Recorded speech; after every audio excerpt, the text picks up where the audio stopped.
How are you? How you been? Good to see you. Okay, I'm gonna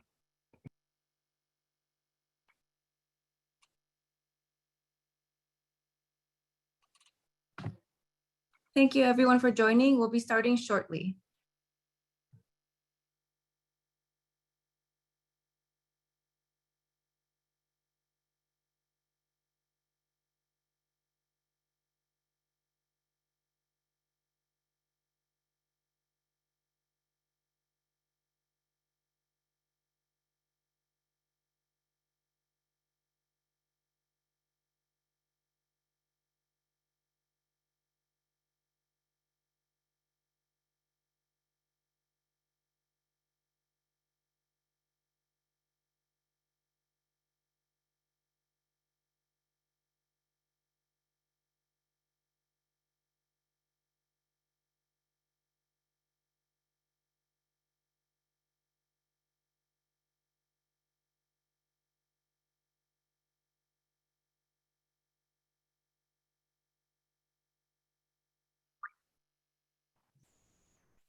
Hi, good afternoon, Councilwoman Monica. Thank you for joining us. We'll be starting shortly. Okay, sounds good.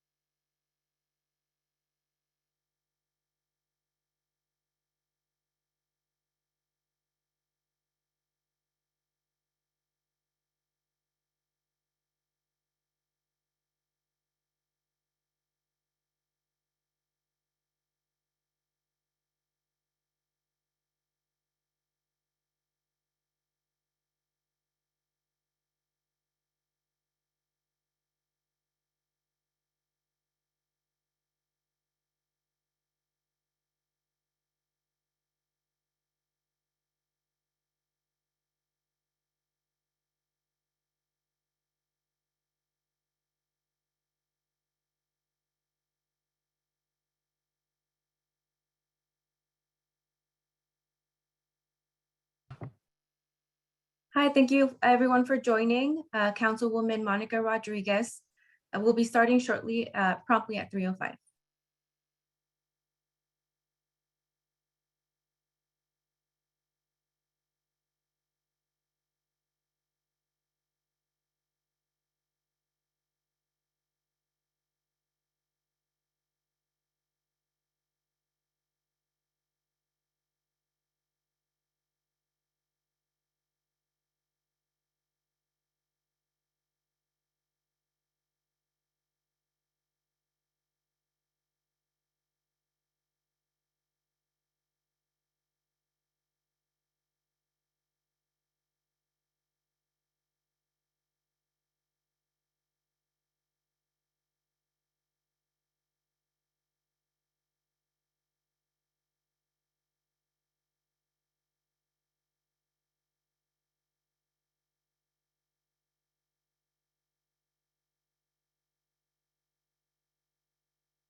Hi, good afternoon.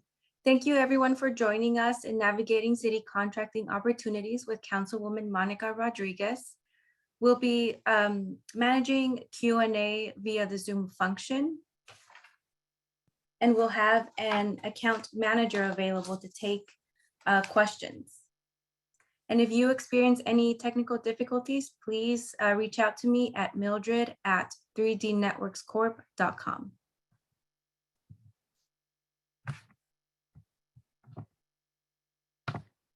And there's a brief quick disclaimer. As the host of this meeting, Meriwether & Williams Insurance Services reserves the right to remove anyone participating or engaging in behavior that is either inappropriate or a distraction to the proceedings. Persons involved in such behavior will be immediately removed from this meeting and not allowed to rejoin.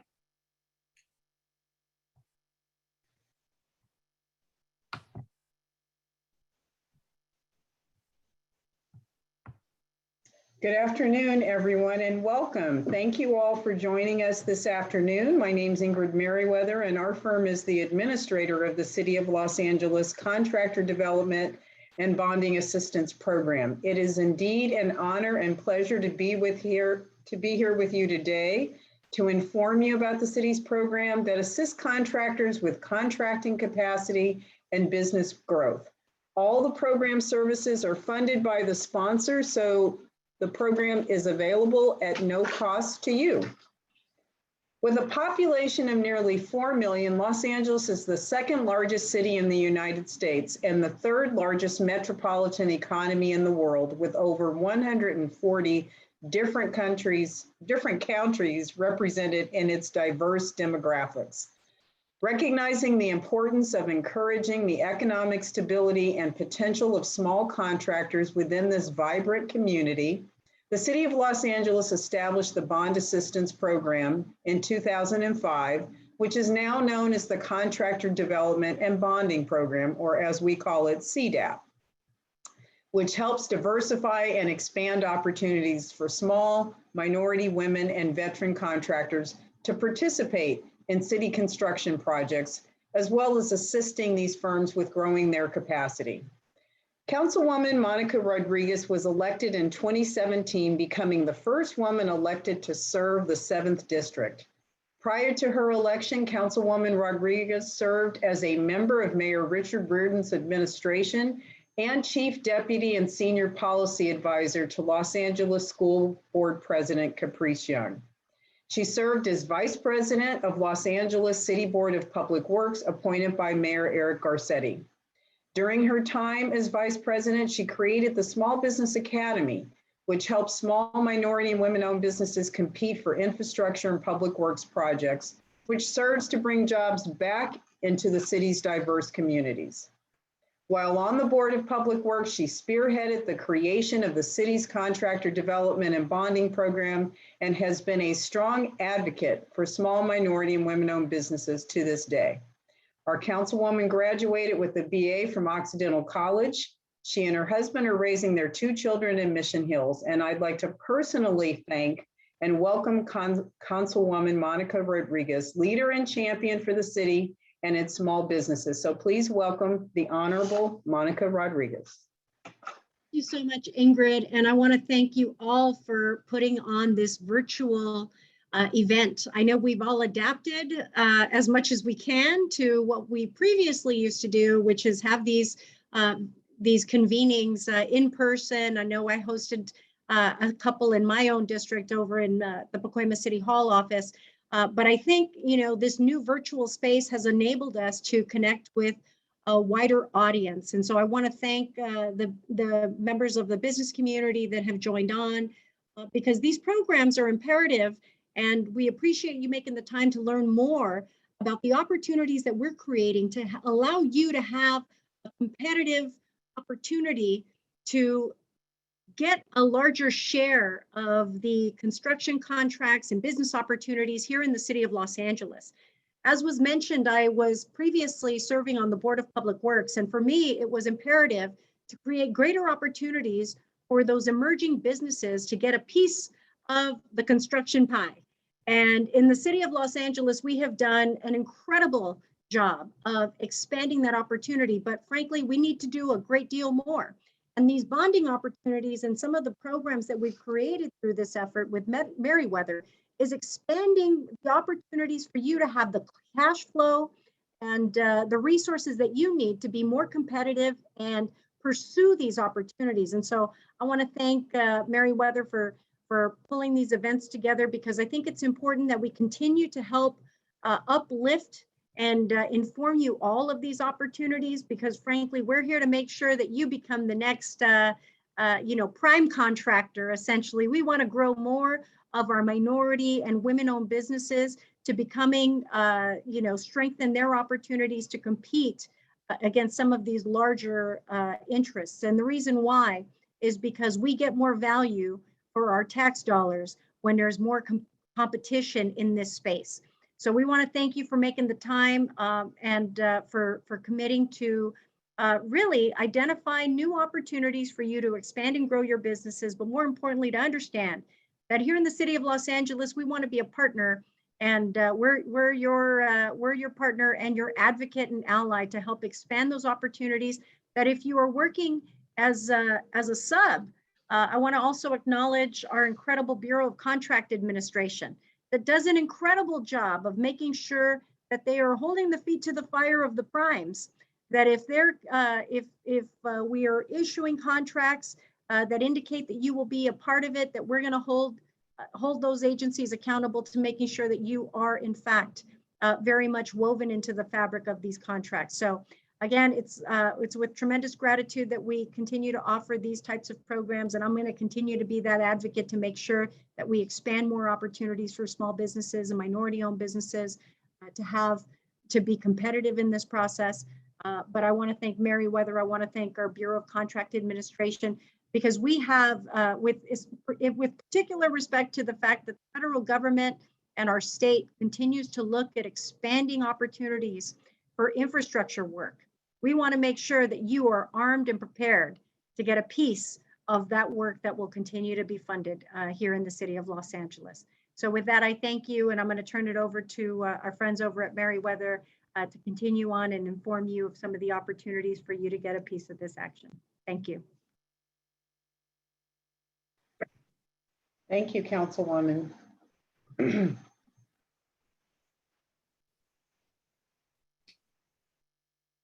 Okay, I think I'm up. On that note, I want to begin by thanking the councilwoman and everyone in participation today. My name is Naveed Barkwadar. I'm the program director for the city's Contractor Development and Bonding Program. And as Ingrid alluded to, we've had the privilege of administering this program for the city of Los Angeles for nearly 13 or 14 years now, and have had a lot of success in helping a lot of small and emerging contractors grow their contracting potential, become more competitive in the public works landscape, and ultimately grow their businesses. Just to sort of set the tone and context for today, we'll begin by talking to everyone about the program, some of the services we offer, and then we'll sort of transition into some presentations from our friends at the different departments within the city of Los Angeles to talk a little bit about some of the upcoming opportunities, how you can work with each of those departments, and obviously a little bit about certification with the city of Los Angeles as well. Next slide, please.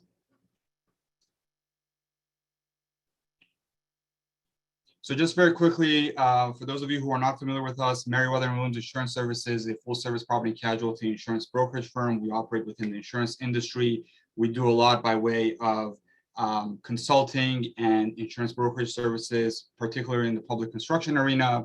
But what we are most known for are our contract development and bonding programs that help build capacity of small contractors, make them more competitive, and help them ultimately grow their businesses. Those are some of our offices, and the note that I always share with all of our folks who are in attendance is that we ourselves are a small woman minority-owned firm as well. And the reason why that's important is a lot of the capacity building services that we design for our contracting community is designed from a relatable mindset. So we've sort of been there, done that. We've experienced some of the challenges and obstacles that small firms encounter when trying to work with a large entity such as the city of Los Angeles or the airport or the Port of Los Angeles. And so we have some relatable skill set, if you will, that we help that helps us design our programs to your benefit. Next slide, please. So really at the outset, the core mission of the program, as stated here, is to reduce the barriers of bonding capacity, enable greater and successful participation of small, local, minority, women, and disabled veteran-owned businesses in public contract opportunities. And the way we've achieved that essentially over the years, we've come to coin as our 4 pillars of contractor development, which you see here in the little image, which I'll obviously expand on in the coming slides. Next slide, please. So before we get into the services that the program offers, we'll talk a little bit about what bonding is about and why it's necessary, because that's always a good place to set the context. And I'll start with why bonding is required. So first and foremost, it's required by law. So anytime a contractor works on a public works project, bonding, and today when we're talking about bonding, we're talking about payment and performance bonds, become a requirement mandated by law on these public works projects. And really they go back all the way to 1894 and then became more formalized in 1935 by way of the Miller Act, which basically said that anytime, at that time it was the federal government, anytime the federal government engages in a public works project, public works being defined as where the project's funding source is coming from taxpayer dollars, over $100,000, that entity, that the federal government would require payment and performance bonds. And really the payment and performance bonds is an instrument to protect the public agency. So the government realized that they're funding these projects by taxpayer dollars, money, and to protect the taxpayer dollars, they are implementing this instrument to protect their interests and make sure that these projects that are funded by you and I as taxpayers are built on time, on schedule, and on budget without any issues. So as you see here, just very quickly, at the local and state level throughout the years, each public agency, each public entity or municipality, such as the city of Los Angeles, basically adopted that Miller Act for their own projects and reduce the threshold. So we have, for example, the city of Los Angeles, generally speaking, requires all construction projects above $25,000 to be bonded. We have districts such as the school district requires it at $15,000. So different entities have lowered that $100,000 threshold. And what you see there basically are some of the fundamental concepts behind a bond and what it achieves. So it allows the owner to receive a finished product at a negotiated price. It ensures for the owner that all of the contractors, subcontractors, and supplier vendors are paid, because as a public agency, the public agency does not want to deal with stop notices being filed on the project. They don't want to deal with, a contractor's material provider, whether it's a paint provider, concrete provider, filing a stop notice to the city of LA saying, hey, your contractor didn't pay me. So that's an instrument that protects the city in that regard. And then finally, it acts as a pre-qualification instrument. So it's a way to basically gauge for a public agency the level of capability and capacity a contractor can offer. Towards the left, it illustrates some of the essential components, if you will, of what a bond is. So as I mentioned a few times now, it guarantees a contract completion, and it's a 3-party agreement. The 3 parties being a public entity as the project owner, the contractor, and the bonding company or the insurance company or the surety company, depending on how you want to call them, who is providing that instrument of protection. So as I mentioned, it protects another party. You cannot purchase this unlike insurance. So with an insurance policy, you can call up an insurance agent and basically say, I need an insurance policy. And so long as you pay the premium for that insurance policy, you have that insurance policy that provides protection for you. With a bond, because it's providing protection to another entity, and because the concept of the bond is a guarantee in essence, you actually have to qualify for it. You can't just, pay a certain amount of money and have the bond to provide to an owner. And the reason for that is, unlike insurance, no losses are expected. So just, keep that in mind. The bond is a guarantee. It's not there to protect you in the event of a loss. That's what the insurance policies are there for. The bond is there to protect the project owner and guarantee to that owner that you as a contractor will deliver the project on time and on budget. And again, unlike insurance, if there is a claim on an insurance policy, the insurance company will not come back to recover for damages or losses that may have incurred due to your claim. For a bond, there is the concept of indemnification. Because the bonding company has provided that guarantee, and because there is a rigorous underwriting process that gets applied to a bond request, if there is a default, there is the ability for the project, for the surety company, by way of the indemnification that the contractor will sign, to come back and seek monies to recover for those damages or those losses under that default. Next slide, please.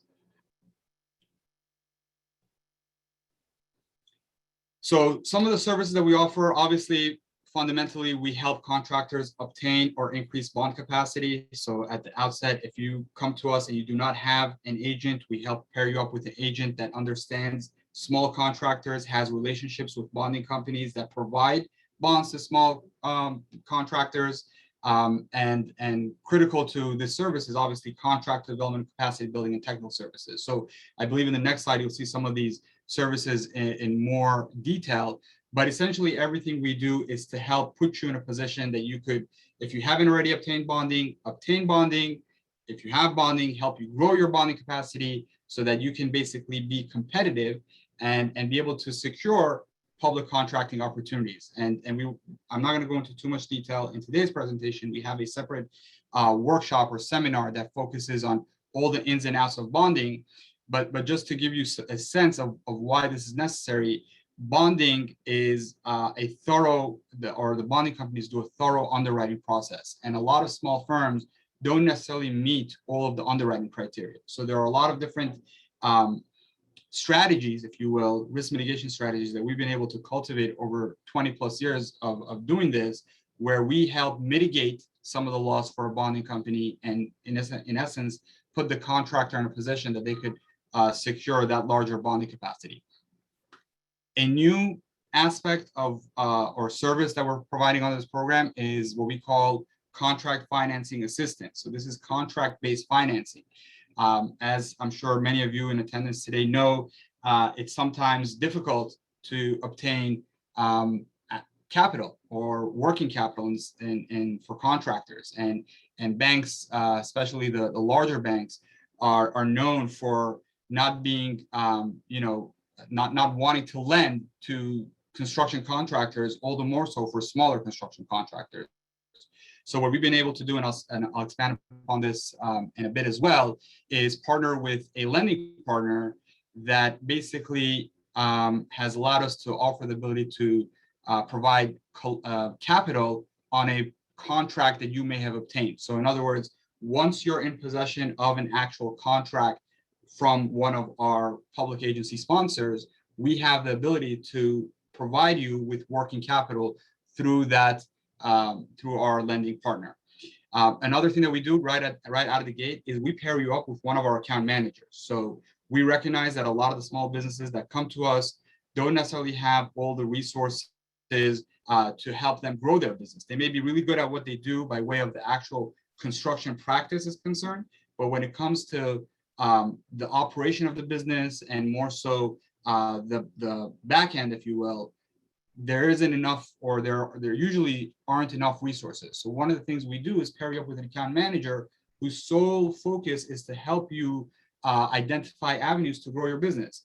We do this through an extensive assessment and work plan. And essentially we provide short-term and long-term recommendations that basically says, we see you as being here at point A today. Here are the steps you need to take, and this is obviously customized and tailored for you and your business specifically. This is what you need to do over the next 30 days, 60 days, 90 days. And then thereafter, some additional long-term recommendations to help you ultimately grow your bonding capacity or contracting potential. One of the key ways we do that is through agency collateral support. I believe there's an example of this that I'll share, but essentially, and I mentioned this earlier in terms of the risk mitigation strategies that we deploy, we partner with bonding companies and say, we recognize that this particular contractor can qualify for so much bonding capacity. If we were to pledge collateral on that contractor's behalf to you so that you could retain that capital as a source of collateral, would you be willing to increase the contractor's bonding capacity? And in 9 out of 10 times, depending on the circumstances, the answer to that question is yes. So it's a key tool and a strategy, a risk mitigation strategy that we deploy under the contract development bonding program to help contractors, again, secure their very first bond if they're not able to do so on their own, or at the same time, increase their bonding capacity. Another thing that we do, and this is, once contractors reach a certain level where they're still small, but at a point where a bonding company is going to require CPA prepared financial statements. So typically, when a contractor is trying to do a construction project of about $1 million or up to $2 million, a bonding company, when they're doing the underwriting process, they'll be comfortable in accepting in-house prepared financial statements, whether a contractor is doing that through QuickBooks or other, in-house software that generates their financial statements. Once a contractor gets to about $2 million or higher, a bonding company is going to say, okay, now I'm going to need CPA prepared financial statements. I can no longer rely on the in-house statements that your QuickBooks program has generated for us. And for those of you who have worked with a CPA in the construction or a construction specialist CPA, you may have noticed that they charge quite a bit of money for their services. So one of the things that this program has done is provide a cost subsidy of up to $3,200 to offset a contractor's cost for CPA prepared financial statements. And then finally, the last bullet here talks about our weekly bid opportunities project and event email alerts, which some of you may already be receiving.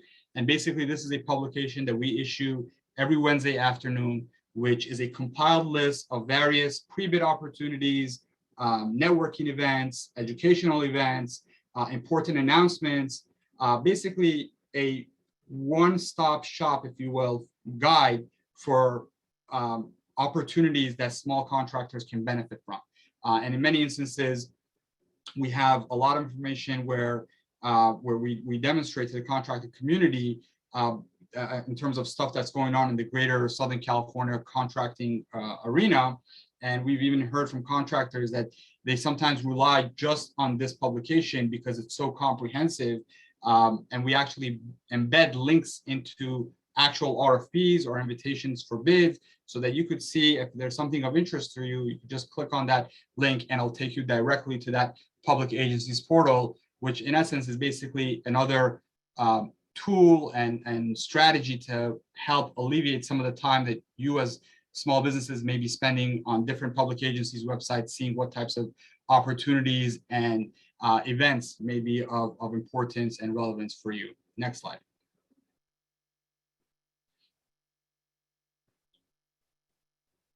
So I touched upon this earlier. The account manager that you'll be paired with you, and Rick Casillas, who's with us today, is one of our account managers for the program. Essentially, their job, as I mentioned earlier, is to help you help act as your business development expert. And one of the things that we do is we first assess your capacity. So we see where you are today in terms of what your capability is. And we actually do that very similar to how a bonding company does that. So we actually score your businesses along what's known as credit, character, and capacity, which are the fundamental components of what a bond company looks at when they're offering bond capacity. We use that assessment tool to build that customized work plan. And the work plan could be, 5, 10, 15, sometimes 20 pages long, depending on where you are when you apply to our program. So some companies may require a lot more in the first 30, 60, 90 days. Some may have already done a lot of what we would recommend. And so, they may not have as much by way of recommendations. But in essence, the concept is you have a tool before you that you're going to be working on with your account manager to guide you. This is absolutely critical for newcomers to the public works arena and to the public works arena with the sponsors that we work with under this program. So if you're a contractor, let's say that you've done residential and commercial projects and are now looking to do work with the City of Los Angeles or the Department of Water and Power, this work plan takes you from A to Z in terms of all the steps you need to take in a methodological fashion to help you secure those opportunities. Again, whether it's bonding, access to capital, or meeting with different resources that we partner up with. Most importantly, probably certification, right? You're going to hear a lot about certification later on. Certification is fundamental for small contractors in the public contracting arena. So we tell you based on our assessment, okay, you need to basically start with these certifications first before you get these other certifications. And not only that, we embed the links for those certifications in the work plan that we share with you electronically. So that, if you had a meeting, let's say with Rick about a week ago, you don't have to scratch your head and say, oh my God, where did Rick say I should go, apply for a certification or go to this portal? It's all in there in the context of that document. You click on it and that portal will show up before you.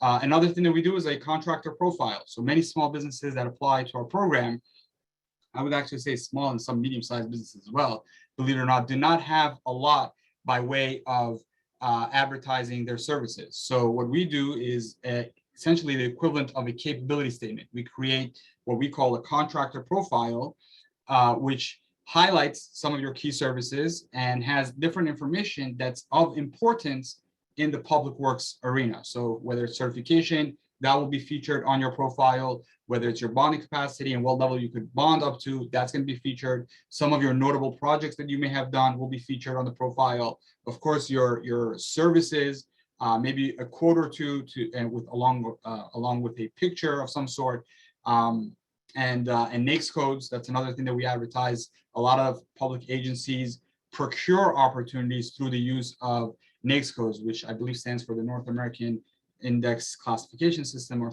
something along those lines, industry classification system, which is used nationally.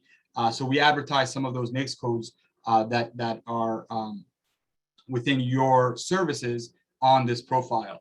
And again, it's a tool that can help you not only promote your business in the public works arena, but you could take it obviously to any potential client or vendor you're looking to work with. Certifications, I mentioned that's a big part of what we do, help you secure the appropriate certifications, again, in a methodological fashion. For those of you who have been working in the public works arena or are familiar, certifications can sometimes become quite confusing. So we try to simplify it as much as we can and direct you and recommend based on what you can qualify for and what would be of importance for you, which one you should get first, second, third, and so on and so forth. Another thing we do is bid document review. So you'll hear in a bit from one of my colleagues, Robert Lowry, who's comes with a wealth of construction experience. He's our go-to source to help contractors review their bids. So before you even submit a bid to an entity like the City of Los Angeles or to some of our other agencies that sponsor these programs, we can work with you to review your bid and make sure that it captures all the elements of the projects, the plans, the specifications. The last thing you want to do, especially if this is your first, public works contract, is submit a bid and fail to capture an important aspect, or maybe you miss a red flag that may have been issued via an addendum that the agency may have released. So again, it's just another pair of eyes and ears that could help you really dig deep into the bid that you're about to submit and ensure that it captures everything comprehensively. Contract monitoring is another fundamental service that we do, and this is once we've essentially pledged the collateral that I mentioned earlier, and you are now on a project, we monitor that project. We want to make sure you successfully complete that project. In other words, we don't want to just stop at the point of we've helped you get a bond, we've helped you successfully be the recipient of a contract award and say, okay, now you're on your own. No, we actually work with you throughout the life cycle of the project. We do monthly status reports, and Robert will dig into this a little bit further. But basically, the concept is that we're there making sure that you are going to successfully complete that project. We do a lot by way of education, training, and contractor support. So we host monthly workshops with different subject matter experts. We have construction attorney partners, we have surety partners, and prevailing wage instructors.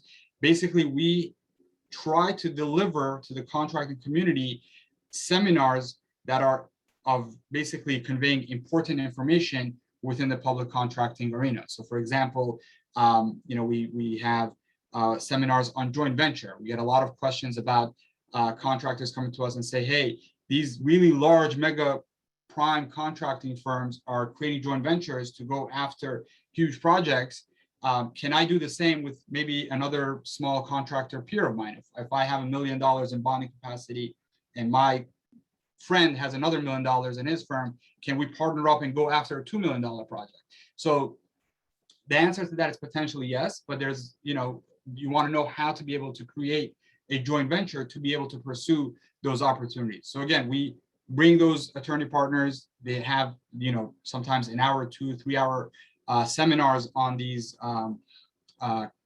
topics and subjects, and offer those to you as well on a monthly or even quarterly basis, depending on some of the classes that we offer. Another thing that we've been doing for quite a few years now is our construction training academy. So we actually partner with some of the larger prime contractors that are working on these mega projects throughout the Los Angeles area, and they send their estimators, their project personnel to actually teach a small cohort or a small group of contractors that participate in this academy how to effectively bid, estimate, schedule, and these are very hands-on classes. I believe the image that is up here before you is an image is a picture of a class. This is obviously when we're doing these in person. Now we're doing these virtually. So as you can see, they actually bring their software. They do quantity takeoffs in the class.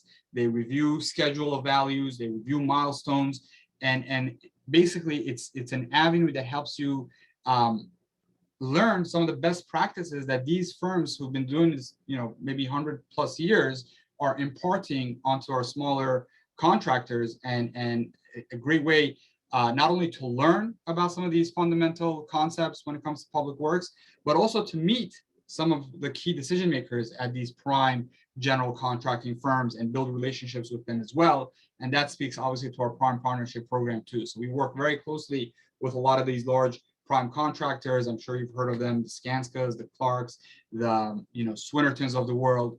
And these firms work with us because they know that we actually have a database of qualified bondable contractors that are certified. So many times, as you know, these contractors have to meet certain goals for their public agency owners. And oftentimes they come to us and say, hey, I just got awarded, or we just got awarded this really large project over at the Department of Water and Power, and we have to meet a 20% SBE goal. Can you help us identify, some electricians that are licensed, C10 and can bond up to $750 and are certified as SBE, WBE, DBE. You'll hear all about that when we talk about certifications.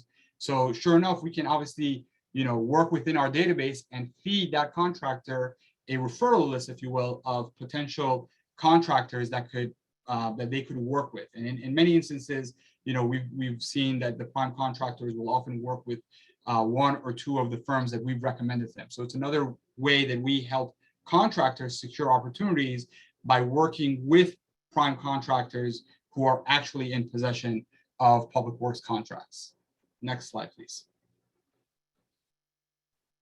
So here are just very few examples. I won't go into too much detail on this, but there are some important elements I want to touch. So the first one is a contractor and a project that we helped to get bonding for a IT project, believe it or not, for the Los Angeles World Airports. And the reason why this is important is because typically bonding comes into play, or historically, I should say, came into play for brick and mortar construction. But what we've seen over time, and a lot more so recently, is public agencies are requiring bonds of other types of services as well, one of them being IT services. So IT, generally in the past did not require contractors to submit a bond, but now they are. Public agencies are requiring bonds. So this contractor came to us, they've worked in the IT space for a while, they didn't necessarily have bonding capacity, so we helped them essentially qualify up to $3 million. But then an opportunity came at the airport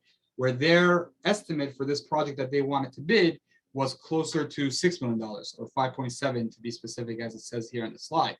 And so essentially, after reviewing the job and working with the contractor, we pledged $250,000 of collateral support to that bonding company, or to his bonding company, and helped that contractor go from $3 million to that $5.7 million. So it's an effective way, as you can see, to help grow a contractor's bonding capacity.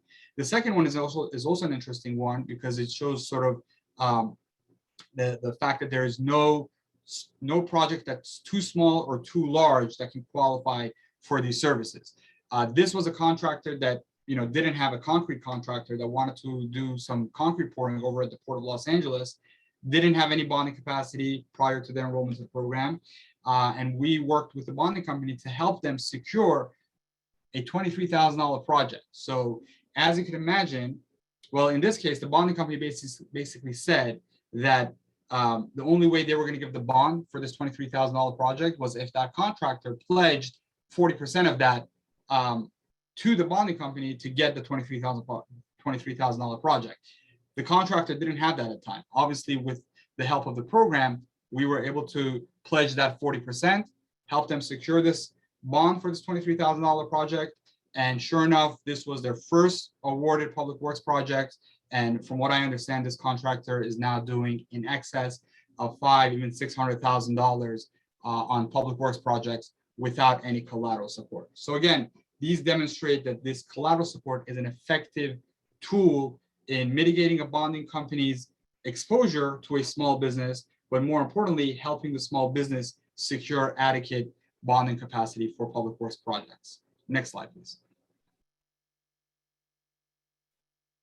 Okay, so I mentioned early on about our new contract financing assistance program. And in just a minute, I'll introduce our partner that works with us in this.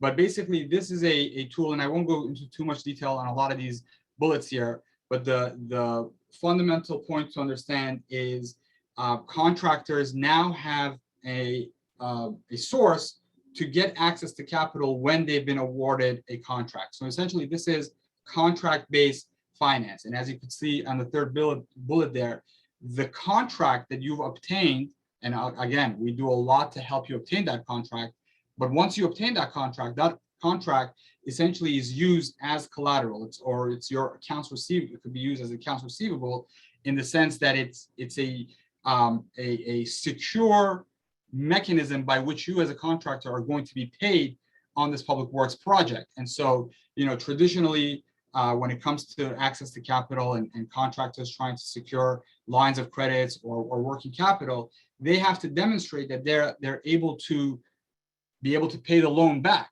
And so one key way that we've been able to design this is to demonstrate to a lending partner, this contractor in fact has a project which will be delivering funds to this to essentially fund the project. And so by virtue of that contract, which is acting as that collateral instrument on its own, we have been able to work with a partner to deliver funds with regards to that particular contract. So as you can see there, the funds are earmarked for that approved project only, obviously because it's contract-based finance. It's there to help you secure working capital for that particular project.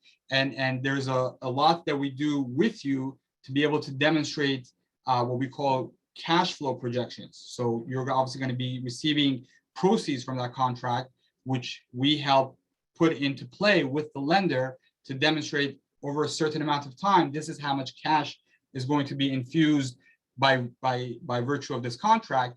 And through that, you'll be able to secure some funding. Interest and fees are required, but compete with the market rate. And there's a slide towards the right that says 6.25% interest plus 1% origination fees. So some of you may be in this category too. We have a lot of contractors that are funding their projects with their credit cards, whether it be American Express, and the APRs on those are in the vicinity of 17, 18%. So not only is that a high percentage, but that limits your ability to secure capital because you are already in a position where you're having to pay back a lot more than you should be, technically speaking. And in a sense, it's difficult for you to access capital. So this is a very, very competitive product, and it helps you achieve better credit terms with your lenders too, because what you're able to demonstrate is you have some working capital now, so you have an actual line of credit. You're paying on that line of credit, which, by the way, this program will actually have a UCC filing, so it gets reported to the credit bureau agencies. And this, when this gets paid naturally, and I'll explain that in a second, what I mean by that, when this loan gets paid naturally, you're automatically improving your credit score.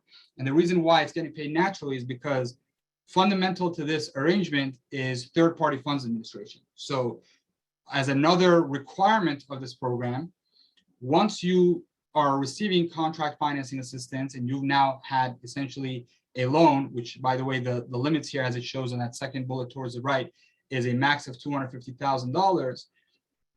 That $250,000, whenever it gets reimbursed from contract proceeds, goes to a third-party funds administrator, will pay the lender first and then pay you for your overhead, profit, your suppliers, your materials, depending on what we call order of priority of payments. And so it's inherent into this arrangement, the loan is getting paid and helping you help your credit score, as you see there. And then some of the other bullets there that you see, it obviously the program, the way it's structured, there is a lot of education involved in it. So we help you identify how you can improve your cash flow, whether or not you can even afford, how much you can afford, and a lot of other services that come with this. And we have a lot of different workshops that dig deep into this. This is a fairly new piece of the program that we've put together. You'll hear a lot more about this in the coming weeks, months. We actually just received word from Public Works that they have officially approved this product. So we're quite excited about it, and I'm sure it's something that a lot of contractors are going to take advantage. It's actually just, and I'll end with this on this particular slide, it's mirrored off a program that we launched with the city and county of San Francisco and a lending partner up north. I guess now maybe a little over 3 years, and has helped a lot of contractors in securing capital for their construction projects. Next slide, please.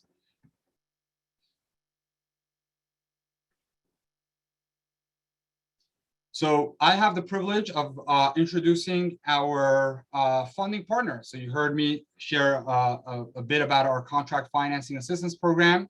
We're honored to have Andrew Barrera here with us today, who's with PACE, Pacific Asian Consortium in Employment, and they are in fact the lending partner for this contract financing assistance program. So as I like to call him, he's the man with the money. And on that note, Andrew, please take it away if you have anything to share. You're on mute, Andrew. If you could unmute yourself. Sorry about that. I'd like to thank the council member for offering this type of program to educate small business owners about procurement with the city of LA. We also want to thank Meriwether and Williams. They are a partner of ours. PACE is a large economic development agency. We operate a contract through the governor's office called GoBiz that helps small businesses with finance and procurement assistance. We also have 2 contracts with the city of LA, Business Source Center contracts that also has lending assistance programs and business development strategies. We also have a Woman Business Center that's also dedicated to promoting the growth of women-owned businesses. And also we would like to help them go after and secure contracts. Recently, we just was awarded the Minority Business Development Agency, MBDA contract, which is tasked with helping minority business contractors source and bid on and develop growth strategies to bid on public works and other types of contracts with the government, utilities, and private sector. And of course, we are a CDFI. We're a certified development financial institution.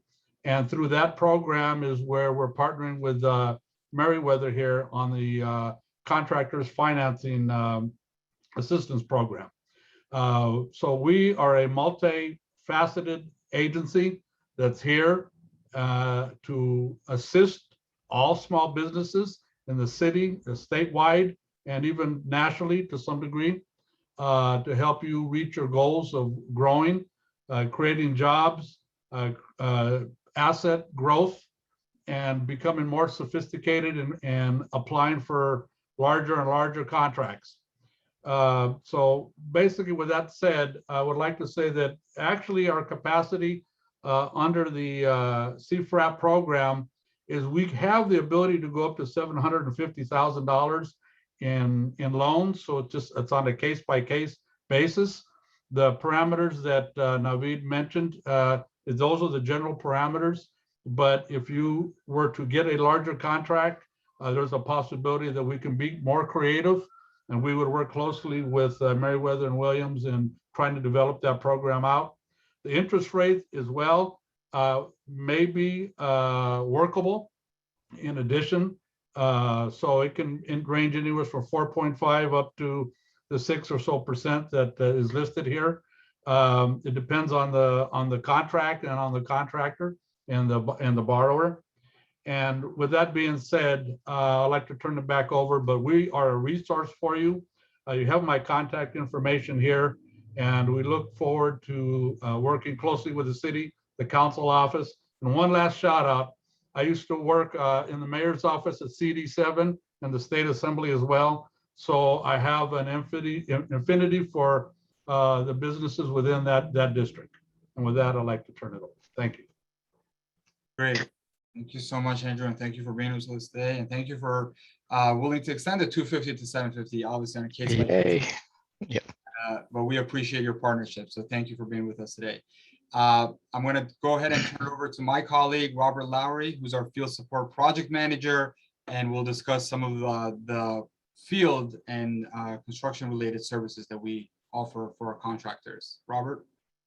Okay, thank you. Good afternoon, everyone. I'm going to try to keep this brief here. Next slide, please. Okay, we're going to talk a little bit about the bid document review, which Naveed mentioned earlier. And we have a little disclaimer that, we do this bid document review as a courtesy, but we are not held responsible for any numbers. So with this bid document review, I say we're going to look to make sure that all the forms are filled out, that you haven't, the signatures are there. And then what I can also do is just kind of look at some of the numbers and ask, did you include this number in your general conditions? But we cannot sit there and look at your numbers because that's on you.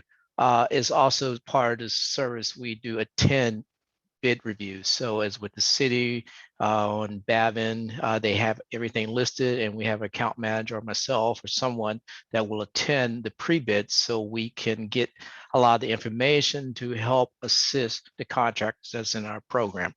And also at the pre-bid, we talk about the program to the larger primes. So if they have any subcontractors that need assistance, we can get them enrolled into the program. After that, we get the contracts and we look at everything to make sure if there's any red flags in there. I review the plans and specs along with you to make sure I'll highlight things, suggestion that you will need to include into your bid cost there. Like I said, we also identify risks, because there's a lot of times if you're just starting your business and you're really not really into tune to looking at the plans and identifying a potential risks that are there, we can do that, because if you have a certain trade that you are bidding on, they're expecting for you to build that whole system, and you need to know everything that includes as in that system there, including inspection, water testing, etc. So we make sure that you're very successful with that. Then we also go through the requirements for the bid documents. There's a checklist that some of the departments have.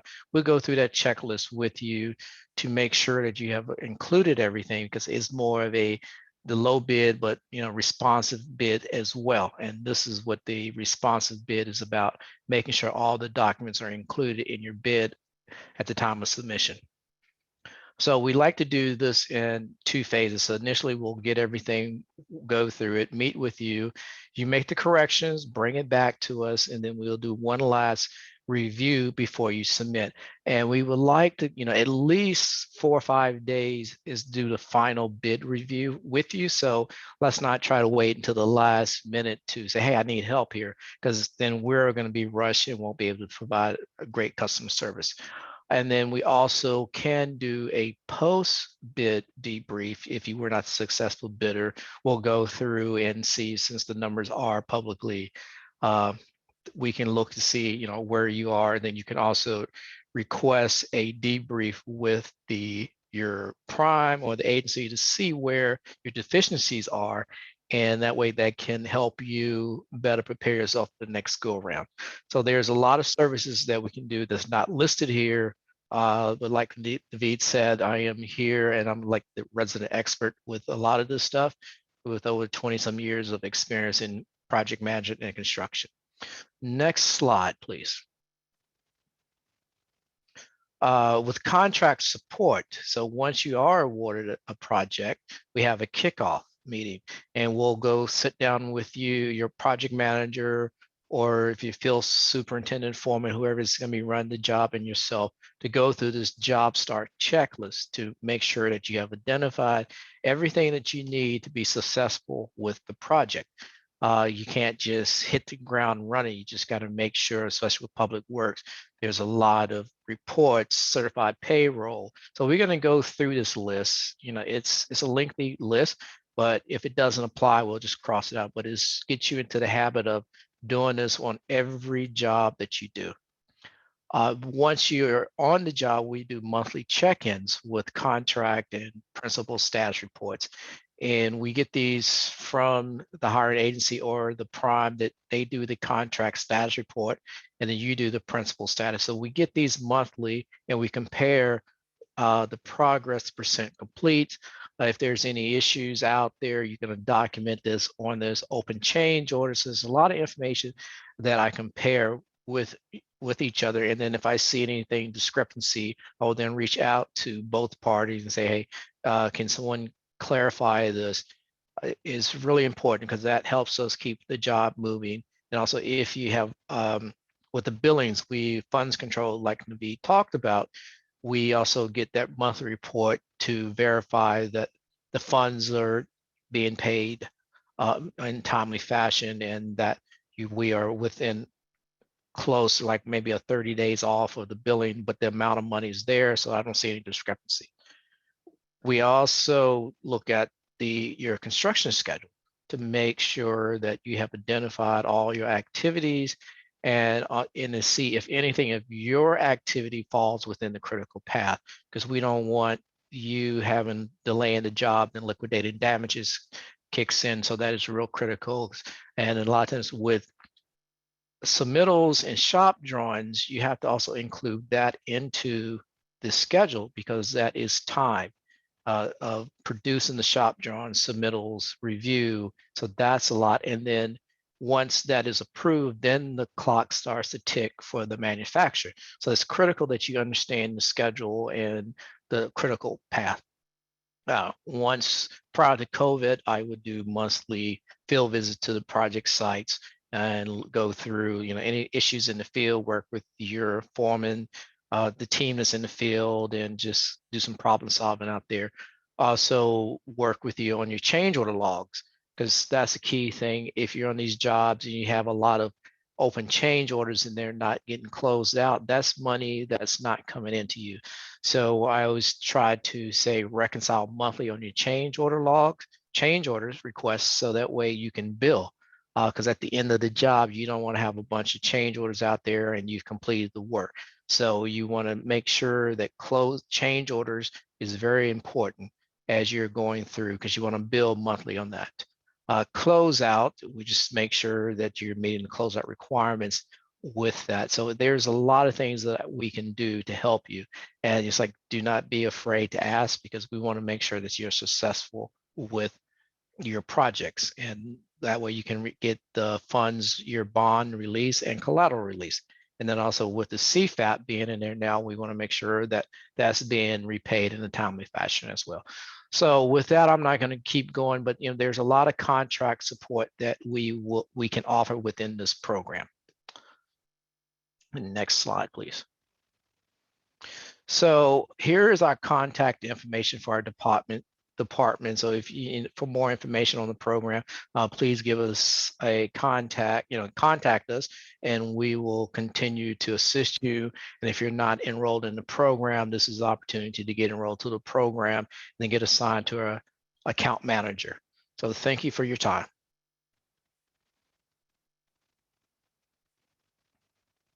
And now we have a poll question, and I will turn this over to Mildred. Thank you, Robert. Okay, so we have one poll question, and it reads, would you like to enroll in the program in order to receive free technical assistance and resources? I'll give the audience 30 seconds to respond.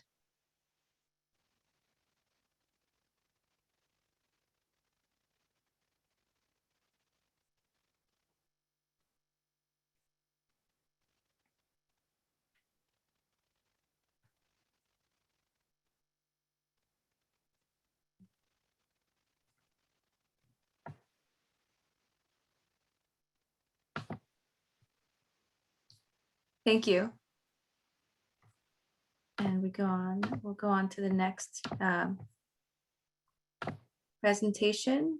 This is our certification program overview.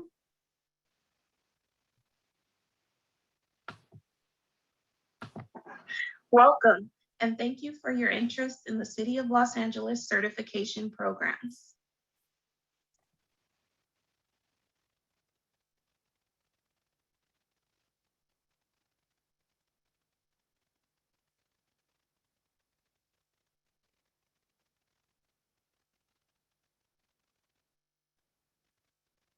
Based and location-based.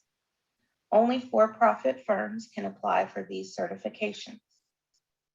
Ownership-based certifications are Minority Business Enterprise, MBE, Women Business Enterprise, WBE, Disadvantaged Business Enterprise, DBE, Airport Concessions Disadvantaged Business Enterprise, ACDBE, and the Disabled Veteran Business Enterprise, LAWA, a program used by the Los Angeles World Airports, or LAWA. Size-based certifications that we process are the Sbe Proprietary. Size is determined by the applicant firm's reported 3-year gross income, including the firm's affiliate companies.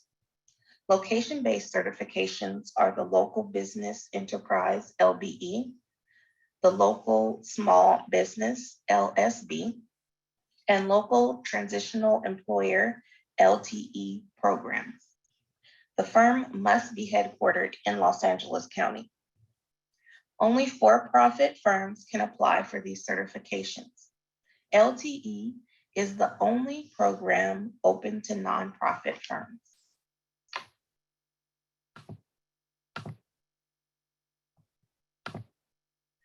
For the ownership-based certifications, the City of Los Angeles only processes applications of firms that are headquartered in Los Angeles County. When we receive applications from firms that are headquartered in Orange County, Riverside County, Ventura County, San Bernardino County, and other counties, we return them and refer them to agencies that we have reciprocity with for these programs. The qualifying owners must be United States citizens or permanent residents. Only firms that are for-profit may apply for these certifications. Ownership-based certifications require that the qualifier, either the woman, minority, or the disabled veteran, have at least 51% ownership of the firm. The qualifying owner must be a member of a federally recognized socially and economically disadvantaged group, namely women, Black American, Hispanic American, Asian Pacific American, Subcontinental Asian, and Native American, including Native Hawaiian. Any other applicant who is not part of the presumed disadvantaged groups may be determined to be socially and economically disadvantaged on a case-by-case basis. It is important to note that having majority ownership is not enough to get certified. The qualifying owner must also prove that they have control of the day-to-day operations of the main business. The owner must have the proven expertise, experience, and possess the required credentials and licenses for the business to operate, such as an engineering license or contractor's license. Performing support administrative duties is not enough to exhibit control. This is one of the reasons that a site visit and interview with the qualifying owner is conducted.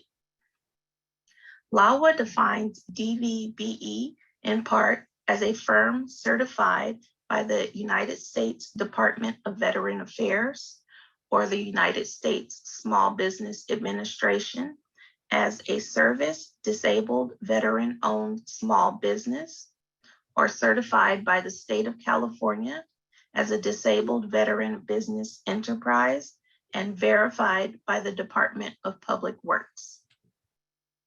The firm needs to apply an LA Bobbin for DVBE LAWA certification by uploading and completing the online DVBE LAWA affidavit of eligibility, which will be processed by LAWA to determine eligibility for DVBE LAWA certification.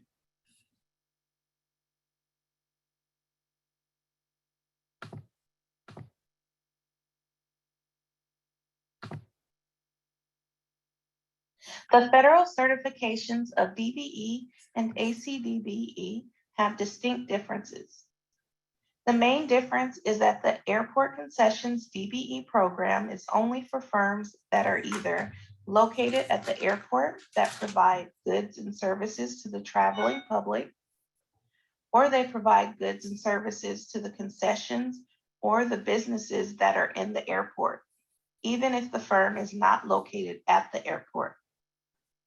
Examples of ACDBE eligible firms are a company specializing in online magazine and hard copy publishing for airports nationwide, a firm that provides CHP standard inspection, maintenance, and repair of shuttle vans and tour buses that service the airport, an online digital advertising agency, a new company that we anticipate will provide a series of training manuals in LAX bookstores to teach interested parties how to set up their own companies, a supplier of snacks or drinks sold at the airport stores or vending machines. Our DBE online portal is now open to accept online applications from firms headquartered in Los Angeles County. Go to lacity.diversitysoftware.com. Firms located in other counties can apply online at californiaucp.dbesystem.com, and it will be reviewed and processed by the appropriate agency. All firms certified as DBE by the California Unified Certification Program Agency will be recognized statewide. All they would need to do to get City of Los Angeles recognition is request verification in their LA Bobbin profile that they are already certified. Los Angeles County-based firms can also apply with Metro Online.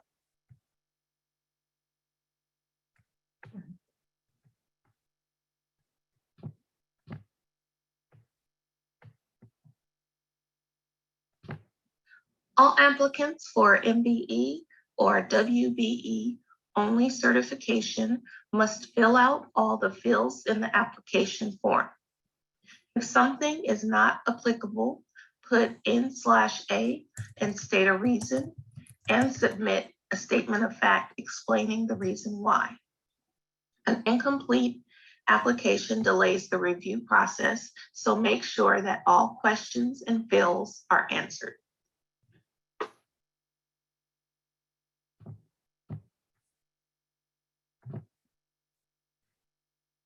Another paper application that we process is the Sbe Proprietary. Note that the Sbe Proprietary is only recognized by the city's proprietary departments, which are the Department of Water and Power, DWP, the Port of Los Angeles, also known as Harbor, and the Los Angeles World Airports, or LAWA. This program is open to all for-profit firms, even if they are headquartered outside Los Angeles County or out of California. This application does not need to be notarized. If a firm is already certified by other agencies listed in the first page of the application form, the firm might qualify for recognition as Sbe Proprietary without going through the application process. Interagency recognition will be discussed later. If a firm wants to be recognized as Sbe by non-proprietary departments, a firm will have to get recognition for being certified as Sbe or small business by the state of California or as a small local business.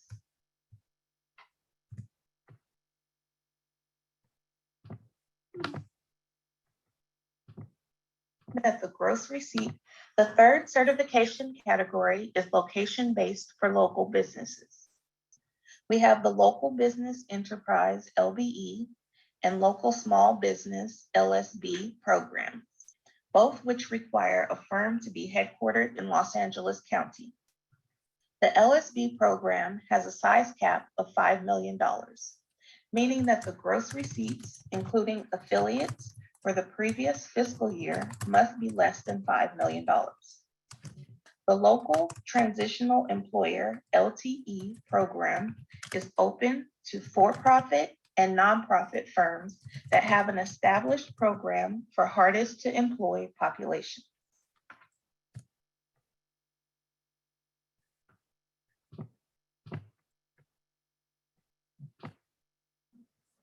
The local certification review process makes sure that the applicant business is indeed local and headquartered and/or has a workspace in Los Angeles County. A physical principal workspace where the firm has tenancy is required. A principal office means the place where books and records are kept, where work is performed, and where management works. Home-based businesses within Los Angeles County are acceptable. Unacceptable addresses are where the space is used on an as-needed basis or on demand, such as virtual office or a co-working space. Mailing addresses such as P.O. Box, Postal Center, Mailbox Center, even those presented as a street address are not acceptable. This is to ensure that only true local-based firms get certified.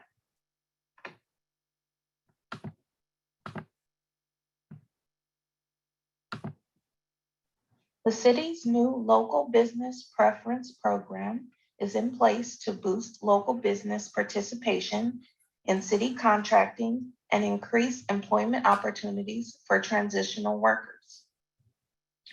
A firm can apply for LBE, LSB, or LTE by filling out the form downloaded from LA Bobbin.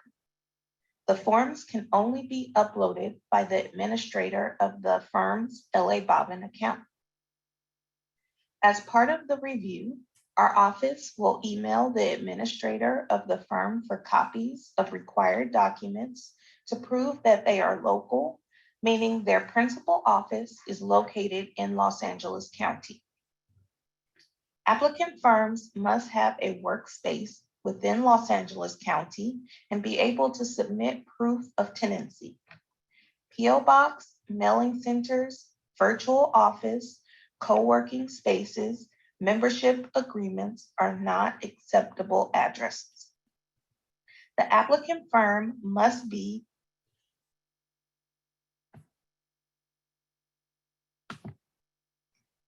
the Local Transitional Employer, LTE certification gives contracting preference for organizations including for-profit and nonprofits who provide transitional jobs to the long-term unemployed.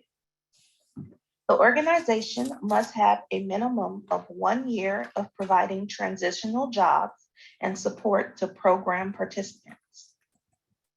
LTE firms are given a 10% preference discount to bids of contracts of $150,000 or more. All other City of Los Angeles certification programs require a firm to be a for-profit entity.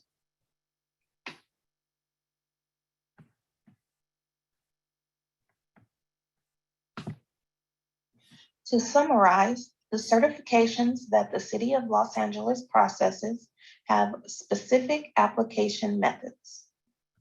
The programs that use paper applications are the MBE, WBE, and Sbe Proprietary programs. MBE and WBE both have the additional requirement of notarization. Firms located in Los Angeles County can apply for DBE or ACDBE online at the links shown in the chart. The Sbe Proprietary program is open to all independent US-based for-profit firms. All others apply at californiaucp.dbesystem.com, and they will be processed by the applicable California Unified Certification Program agency that has jurisdiction. If the firm has a profile on LA Bobbin, they can apply for LBE Los Angeles, LSB, LTE, DVBE LAWA, and LBE Harbor through the certification. A firm that is registered in LA Bobbin may request that its current existing certifications be verified. For example, if a firm is already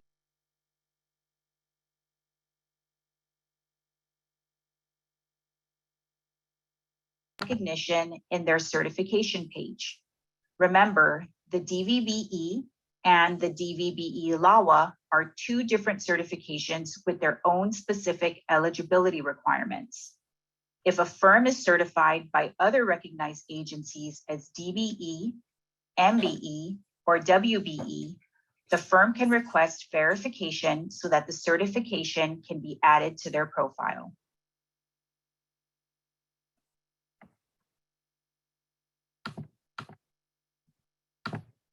The City of Los Angeles recognizes lesbian, gay, bisexual, transgender business enterprise, LGBTBE firms on LA Bobbin.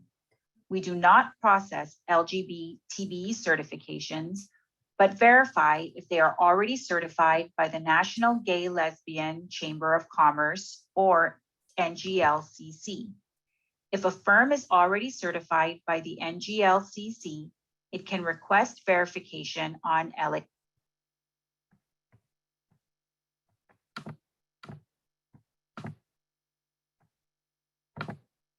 If you need more information, please visit our certification website at bca.lacity.org/certification.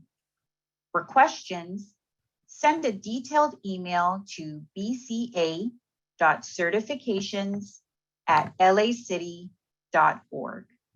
That's bca.certifications@lacity.org. We hope this presentation has been helpful for you. Thank you for your time and your interest. Okay, thank you for that presentation. Just by way of just making a note, we typically have our partner Rolando Toasan over from the Bureau of Contract Administration present on certification. He was actually kind enough to share with us a recorded presentation, but as I'm sure most of you saw, certification can be quite intense, complicated. There's a lot going on, and that's why there are resources, again, at no cost to you, through the Contractor Development and Bonding Program to really be able to discern anything and everything regarding certification and help you or guide you in terms of what certifications are of importance to you. So unfortunately, Rolando had an emergency that came up right before this meeting, so he wasn't able to be with us today, but we appreciate him sharing with us that electronic recording. And for those of you who have been asking in some of the Q&A behind the scenes, yes, we can definitely share this presentation, and we will do so to all those who have registered. Next, I'd like to introduce Jason Kim, who's a management analyst over at the Los Angeles Department of Water and Power. And we're fortunate to have Jason with us to share a few words about LADWP, some upcoming opportunities, and how you can work with them. Jason? Thanks, Naveed. Good afternoon, everyone. My name is Jason Kim from the Office of Small Business and Supplier Relations here at LADWP. And I'm here to talk to you briefly about how to do business with LADWP. You can go on to the next slide. One after, please. Next slide. Yes, thank you. Just quickly, a little information about LADWP. We are the largest municipal water and power utility in the nation. We serve 4 million residents and businesses in Los Angeles. And last year alone, we awarded over $1.2 billion in contracts for goods and services. Next slide, please. I just want to go over quickly the 2 main competitive solicitation methods that we use at LADWP, which are the invitation for bid, IFBs, and request for proposals, RFPs. Next slide, please.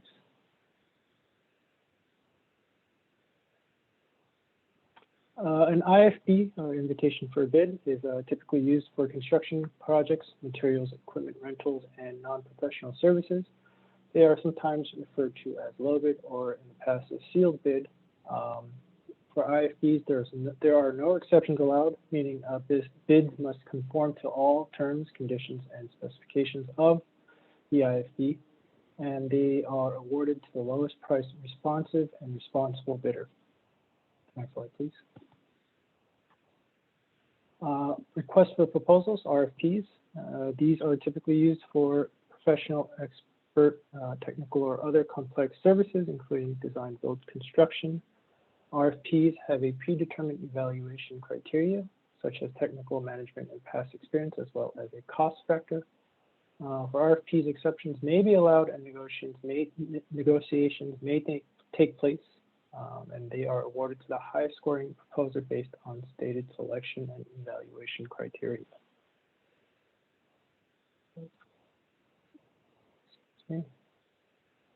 How to participate. In order to do business with anyone in the city of LA, you have to self-register with the city's Los Angeles Business Assistance Virtual Network, LA Bavin.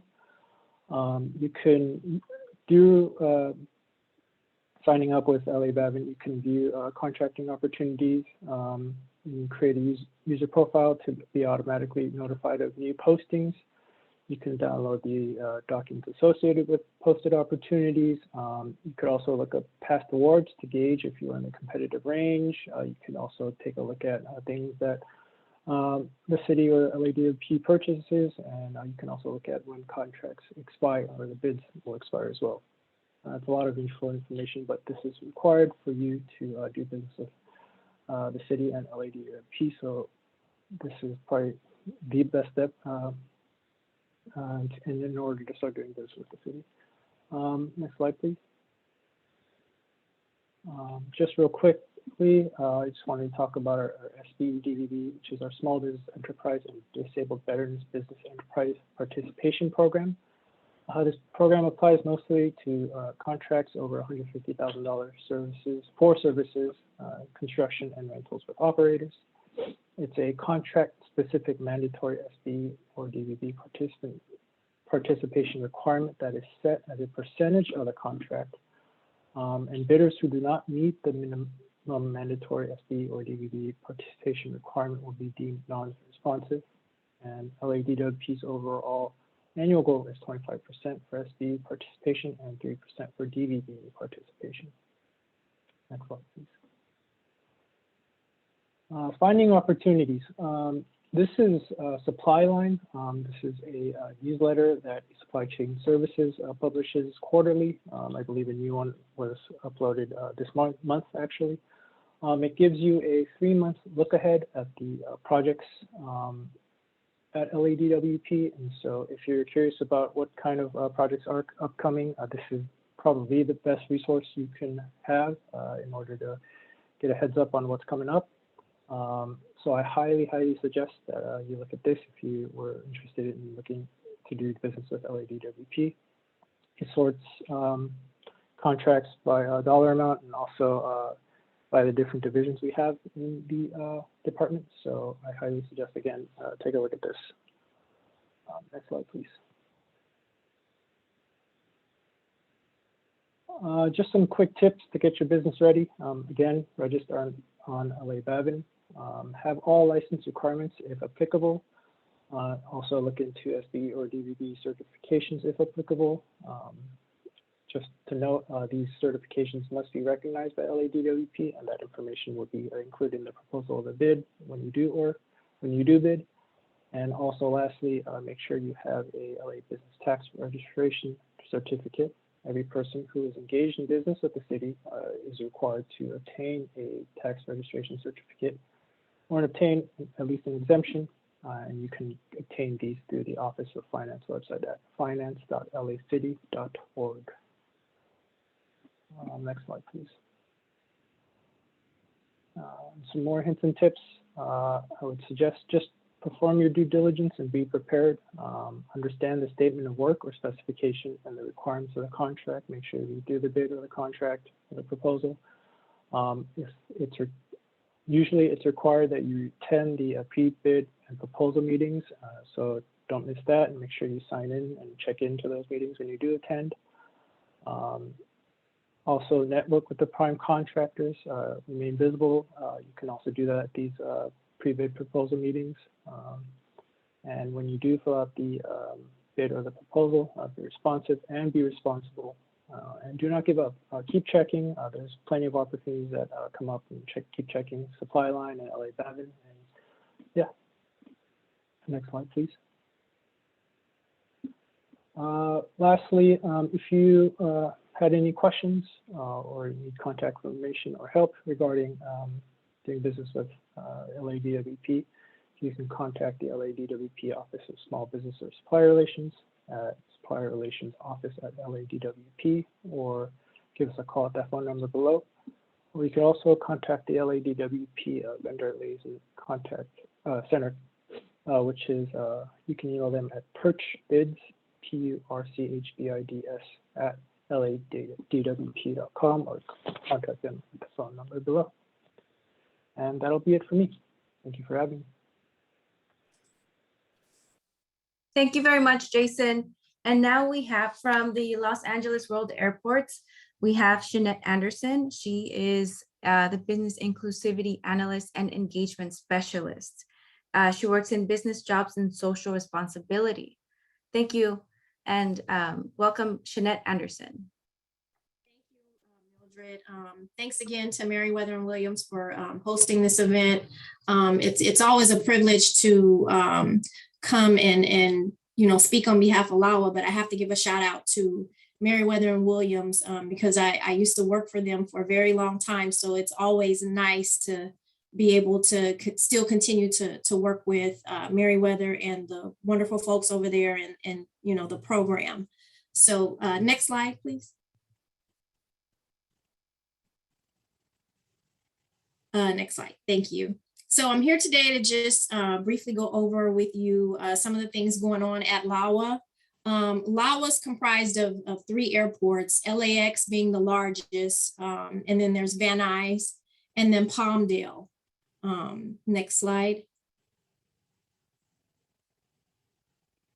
LAWA procures over $500 million annually in RFPs, and that's for goods and equipment, materials and supplies, and non-professional services. So very similar to what DWP procures. And currently, LAWA has administered over $15 billion in requests for proposals. So we've got lots of construction going on, as well as professional on-call service contracts. And there are several places that you can find out about opportunities coming up at LAWA. Next slide. So I just want to briefly touch on, we've already heard about certification, but because we keep hearing about it, it just reminds us how important it is. LAWA does participate in a business enterprise program.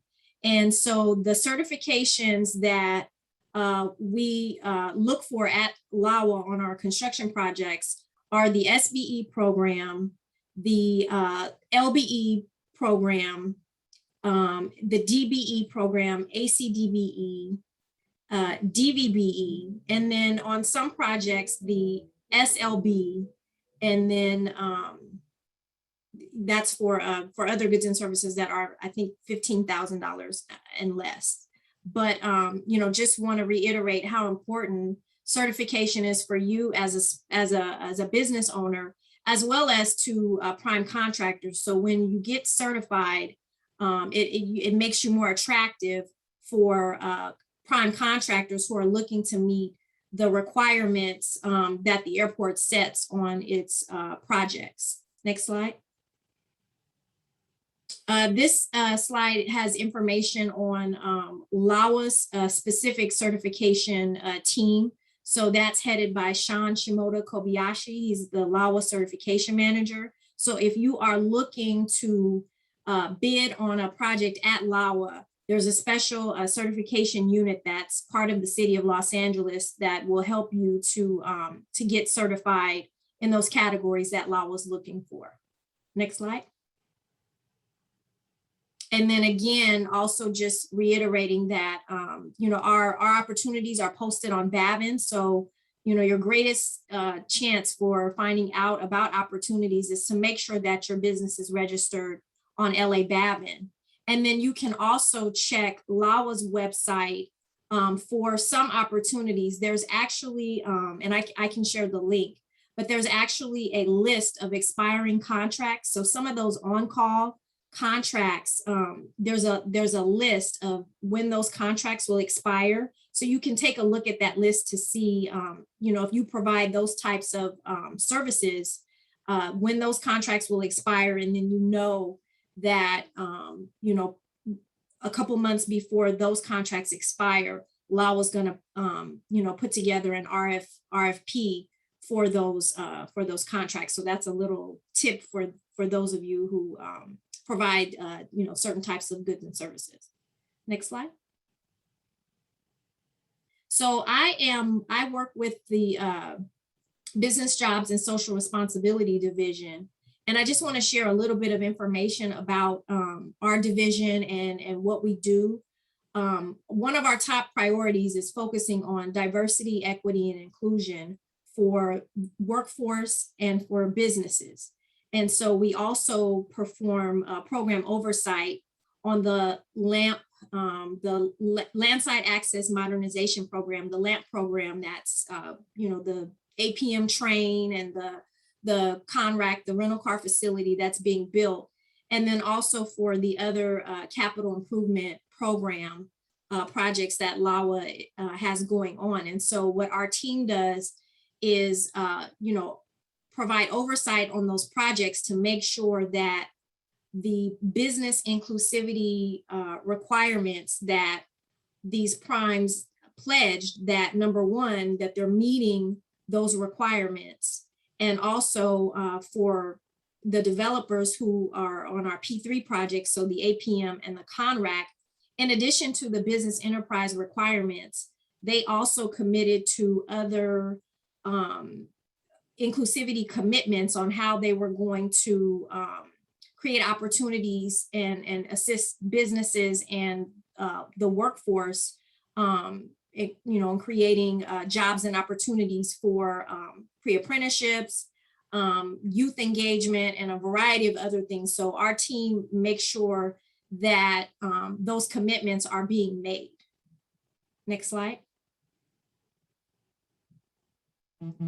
So this just gives an outline of our capital improvement program. So as you can see, LAWA has about $15 billion worth of projects going on right now. And there's actually more to come. So, there's a lot of opportunity for the small and local businesses to get involved with helping to rebuild the airport.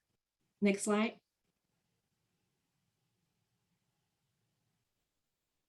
So here are some upcoming opportunities that you'll be hearing about shortly. These will be advertised on Bavin within the next couple months. So the first one is MSC South. That will be an 8-gate complex that's connected to the west gates at Tom Bradley. That's also known as the MSC North. So that just recently opened up. And so this is an addition to that. So, more to come for construction opportunities for that program. And then there's also the taxiway B, C, and D. So this is LAWA's newest program that was just approved by the board. It's part of the Airfield and Terminal Modernization Project Elements, also known as ATMP. And so that's a $6 billion project that's going to consist of lots of improvements for our airfield, Terminal 0 that will be east of Southwest, and then which is Terminal 1. And then on the other side, they'll be building a Terminal 9. So, there's lots of improvements going on. So this taxiway project will be the first out of the ATMP program. So I don't have very many details for that, but, just stay tuned, stay on Bavin, keep checking your emails that come out from Meriwether and Williams. So, as soon as we have more information, we're definitely going to get that out to you all. And then the last project here is a design project for the Van Nuys airfield. So again, I don't have much information about that at this time, but, just stay posted. And, as soon as more info comes out for that, we will let you know. Next slide. So what do you need to know? So, what I always tell businesses is that you really want to get to know your agency and you want to understand the opportunities. So the best way that you can do that is to, first of all, make sure you're registered on Bavin, get certified, if you qualify for that. And then I would encourage you to, maybe attend one of our How to Do Business with LAWA workshops. Every month on the first Wednesday of the month, LAWA hosts a How to Do Business with LAWA workshop where we go over, a high level overview of, how you can get started at LAWA, some of the opportunities that are coming up. Also, we talk about certification, we talk about, our division, and just all the things that you need to know about working at LAWA. And then, I would just encourage you to stay ready. So, keep checking your emails, keep looking for those opportunities. And, also, I want to put in a little plug here for our Build LAX Academy. So LAWA, in collaboration with Meriwether and Williams, and I apologize, I don't have a flyer here, but I know that the flyer did go out yesterday with Meriwether's email blast. We are having a fall workshop series on working at LAWA. That's kind of a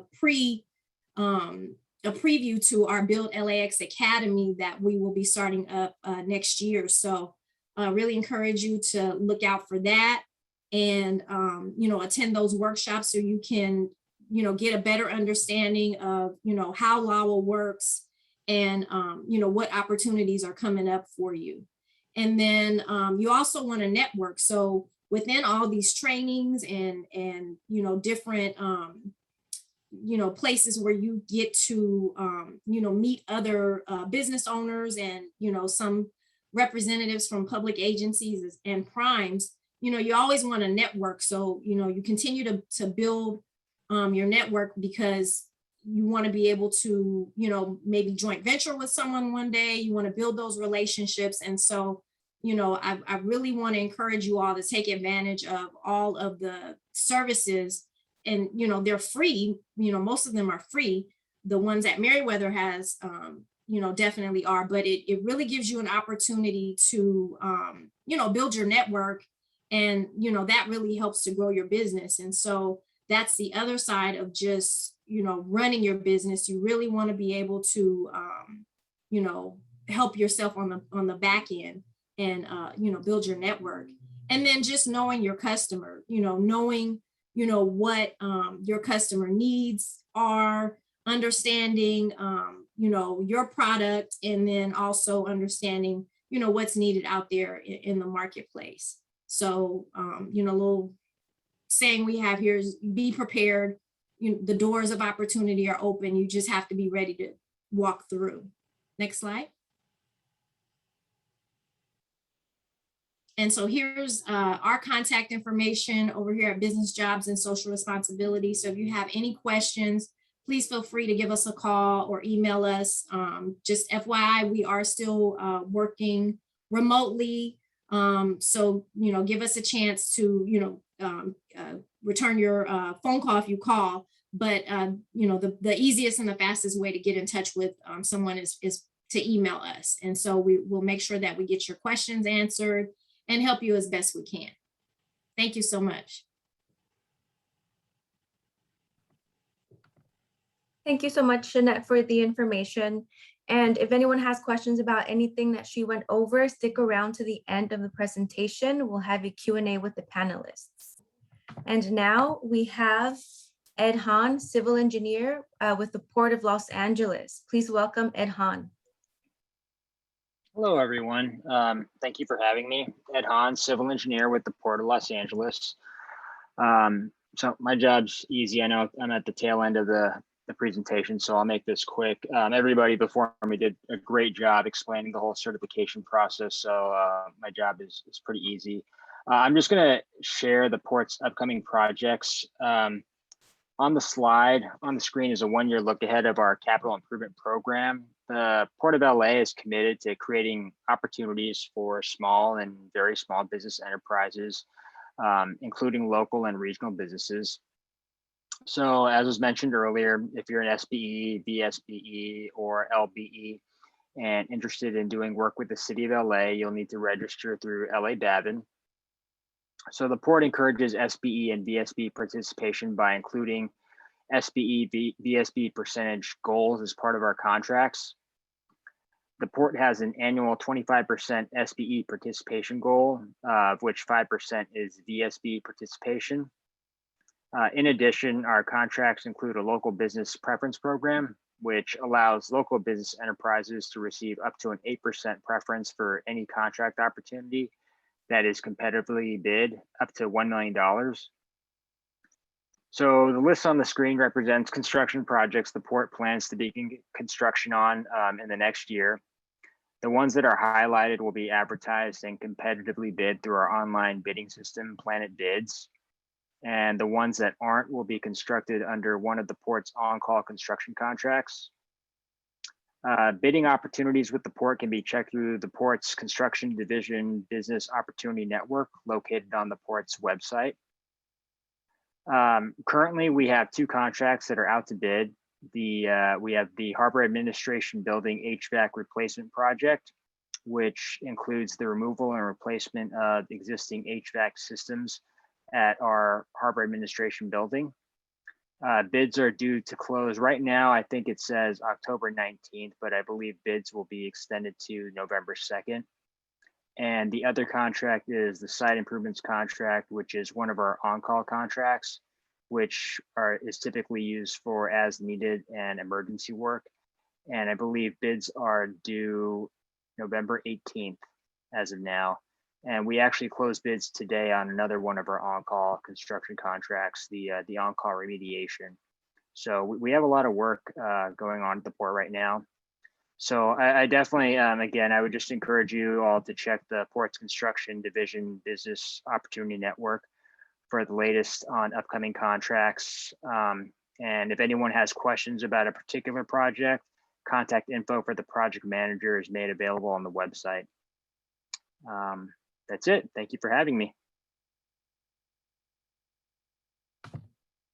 Thank you so much, Ed. Okay, and we have two more poll questions. The first one I'll launch. And it reads, what subjects related to technical assistance would be beneficial to be included in future workshops? I'll give the audience 30 seconds to respond.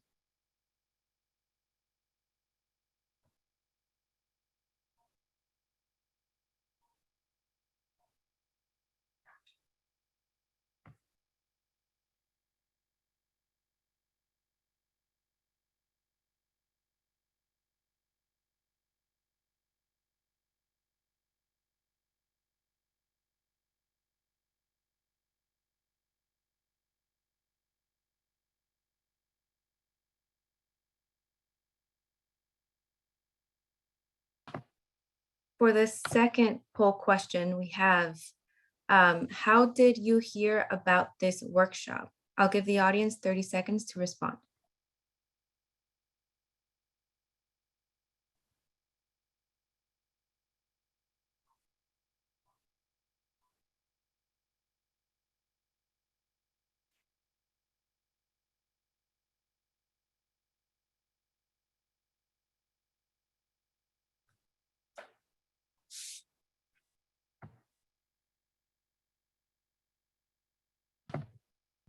Great, thank you all who participated. And now we have, with Q&A and closing remarks, we have Robert Laurie. Okay, thank you for that. And I want to thank everyone for joining us and learning firsthand about the CDAP program and how it can help your business flourish. And also, I would like to send out a special thank you to Councilwoman Rodriguez and also Andrew Barra from PACE is one of our partners here. And I also like to thank the other presenters. There's some great information that was presented. And I hope all that the participants have gained some great knowledge out of this. And of course, you know, we can't help you unless you enroll into the program. So please expect an email from us with the collateral and an enrollment form, so that way you can help your business, you know, we can assist you with your business to grow. So we're gonna keep the presentation open for a few minutes just to make sure that we don't have any additional questions. So we'll stay online for about 2 minutes.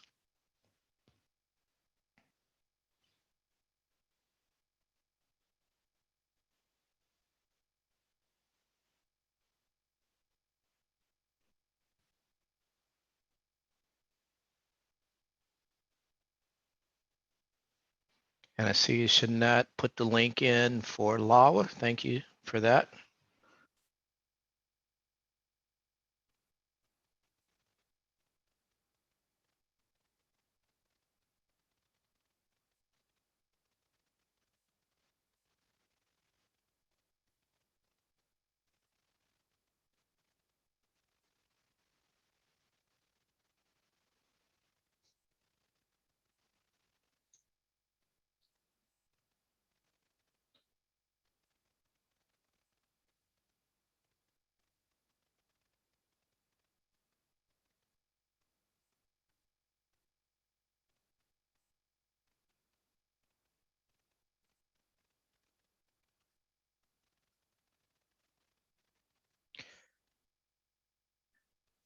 Okay, I don't see any other questions. So I want to thank everyone and have a nice evening.